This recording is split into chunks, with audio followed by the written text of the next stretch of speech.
Good afternoon, and I apologize if I have you waiting. We have had a fun and eventful September. The U.S. presidency has been one that has been full of substance, full of issues, but we've been very proud about what we've done. We have raised alarm bells on Venezuela and Nicaragua and how the international community needs to pay more attention. We brought our first ever discussion in front of the Security Council on corruption and how that relates to conflict. We have started working on a resolution that will enhance peacekeeping accountability. It's a good next step forward in what we're trying to do with peacekeeping. We had multiple meetings on applying pressure on the crisis that we hope doesn't happen in Idlib and the humanitarian situation that could happen from that. We did a meeting to intensify the need for enforcement of sanctions on North Korea and reminding the council members that we are all responsible for making sure those are enforced properly. We are now getting ready to host the 73rd General Assembly High Level Week. So with that, I'm looking forward to passing the torch on to the President this next week and also to the administration to just highlight a lot of the things that are important to the United States and that are important to Americans. And I think as we do this, it's all of you know it's speed dating. But what we will try and do is have all hands on deck. There's a lot of issues to cover. You'll see many from the administration here. Some will be in the same meetings, some will be in separate meetings, but the focus will be very much on the United States, what our role is in the world, the relationships that we want to continue to build, and what we can do about that. I think that the goal that we all have as an administration is how we can make the American people proud and what actions we can show that really live up to that. So we'll kick off Monday morning with our event. Last year we did the big reform event that was hugely successful. This year the President will kick off the U.S. Global Call to Action on the world drug problem. We are so excited to say we already have 124 countries signed up and growing. And there's something to be said for that because it shows how the world drug problem affects so many countries in so many different ways. And so we think this is going to be a great discussion. The focus is going to be on reducing the use of illicit drugs, on cutting the supply off, expanding treatment, but more than that, international cooperation in how we deal with each other in reference to illicit drugs. So we look forward to more signatories signing on to that. On Wednesday, the President will preside over the Security Council. I am sure that's going to be the most watched Security Council meeting ever, but we are very, very excited. We initially started off with being Iran, and I think if you just look at September and the fact that we had to deal with the issues of chemical weapons possibly in Idlib, the idea that we had to talk about what happened with the Skripal incident and with the attempted murders in UK, the fact that we are having to reinforce sanctions for North Korea, it led to a broader conversation. So we will have that conversation on nonproliferation and what we can do as an international community to get that to move forward. Tuesday, the President will be giving his General Assembly speech. He is looking forward to talking about really the foreign policy successes the United States has had over the last year and where we're going to go from here. He wants to talk about protecting U.S. sovereignty, but also those other countries that look at that protection as well and how we share those values. And we want to continue to build the relationships with those that do share those values. He will talk about foreign aid, how generous the United States is, but he'll also lay down a marker that while the United States is generous, we're going to be generous to those that share our values, generous to those who want to work with us, and not those that try and stop the United States or say they hate America and are counterproductive to what we're doing. So those are just some of the topics that he's going to touch on with the General Assembly speech. He's going to have, obviously, multiple meetings. He will be meeting with the Secretary General. He'll be meeting with the PGA. He has some bilats scheduled. He will be meeting with the head of South Korea, Egypt, France, Israel, Japan, and UK. So he'll have those bilats. Others could come up, but those are the ones that we know as of now. Two events that we're very excited about. The President and the First Lady will be hosting all heads of delegation on Monday night. And so they did this last year. They'll be doing it again. We look forward to that. And the President has kindly agreed to host the Security Council members, their foreign ministers and spouses to a reception on Tuesday night. So we will be doing that as well. That will be current Security Council members as well as next year's Security Council members as we go forward. Vice President will also make his appearance here. He's going to work on a high-level meeting on Venezuelan migration that's being hosted by Colombia. So he will be doing that. He will also be attending the President with certain meetings. Secretary Pompeo is also going to take the Security Council chair and chair an issue that is in the news every day and so important to all of the international community, and that's North Korea. And I think if you want to know the importance of this meeting, it's the fact that every single foreign minister will be attending this Security Council meeting. So it's a conversation that we think needs to be had. It's a chance for us to look at what we've achieved in progress in North Korea. It's a chance to look at the commitment that we want on peace, but it's also a chance to have the conversation that if we don't enforce the sanctions, all of this can go away. So we're excited about his leadership there.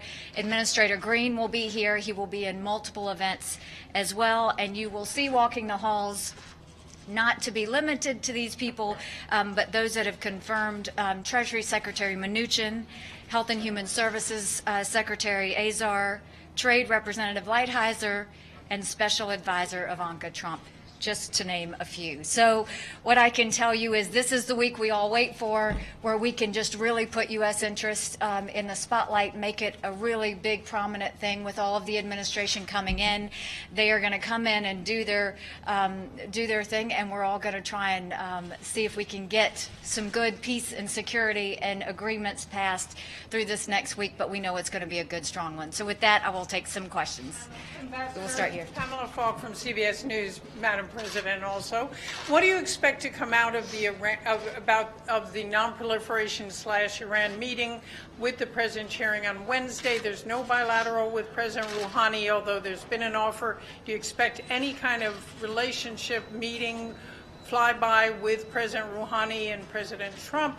And do you think there will be any time to talk about or negotiations on a treaty, which the administration is looking to have? Well, certainly if Rouhani requested a meeting, that would be for the president to decide whether he wants to do that. What I think we're trying to do is just really talk about the issues that we have around the world. Iran continues to be a problem. Every dangerous spot in the world, Iran seems to have its fingerprints in it. So talking about Iran, talking about their proxies, talking about the other things they're doing to destabilize the Middle East will certainly be a topic. North Korea and the fact that, yes, we have a lot that we can feel good about, but we are a long way from making sure we get to that place we want to go. The issue that we even had to have 2 Security Council meetings to prevent an issue in Idlib is something that shows, with the threat that we could have had chemical weapons.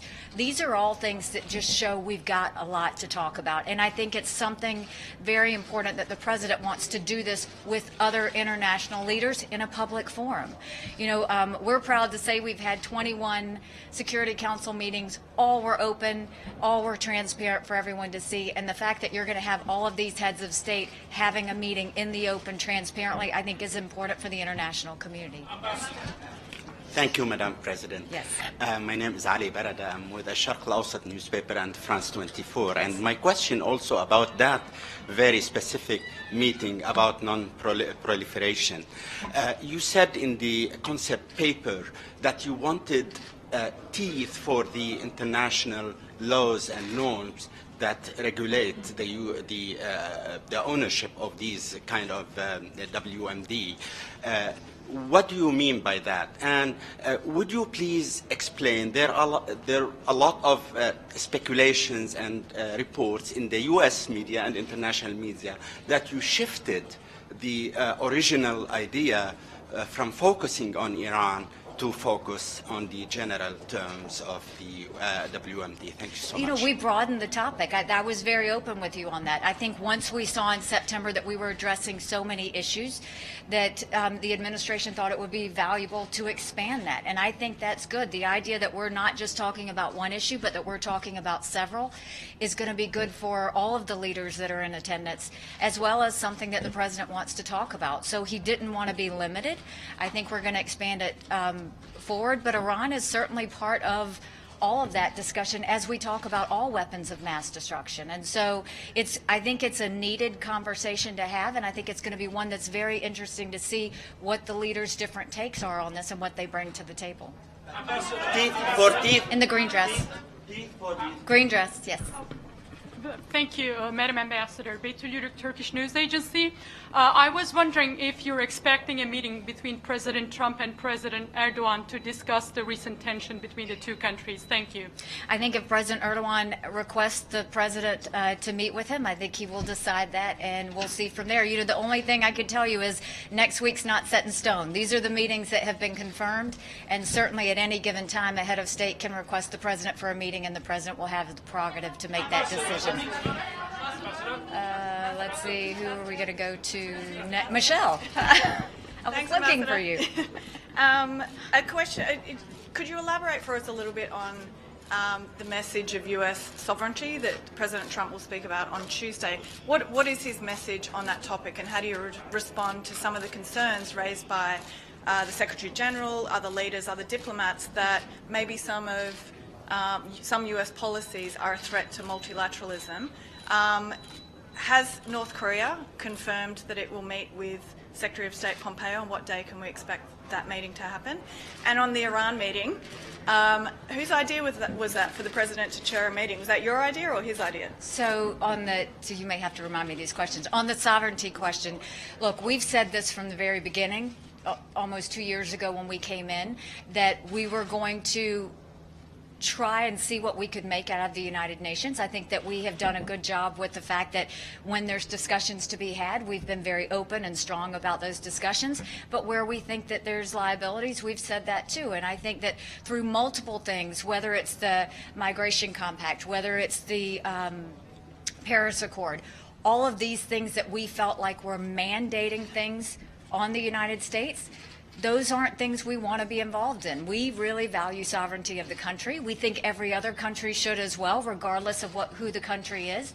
And so that's a conversation we want to have. It is not saying multilateralism can't work, but it's saying sovereignty is a priority over all of that. And we have to always make sure that we're doing that. And there are many countries that agree with us. And so, again, it's another conversation of where sovereignty lies in the conversation of multilateralism and what direction that goes. But I think that anytime you hear the United States talk about sovereignty, it's always going to be the will of the American people, not the will of the international community.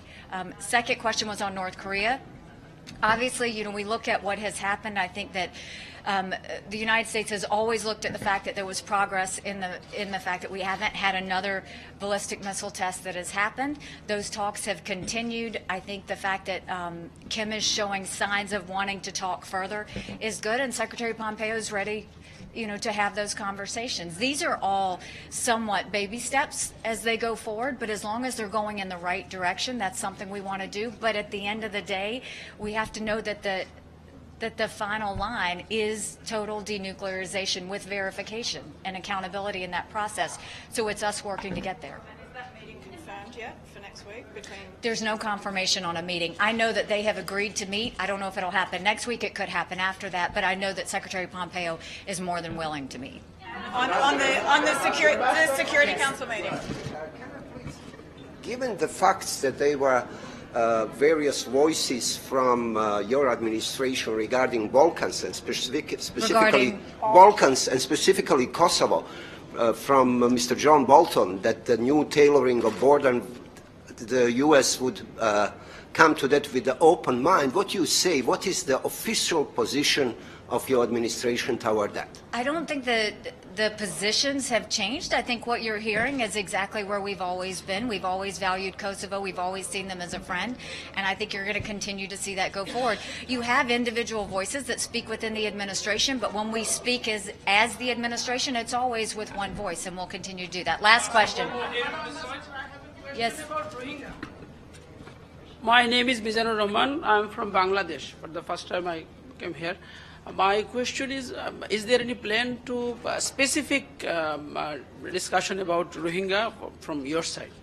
Well, I can tell you, I personally am going to be in a ministerial meeting that's being hosted by the United Kingdom on the status of the Rohingya, what we're doing about it, and it will have multiple international counterparts.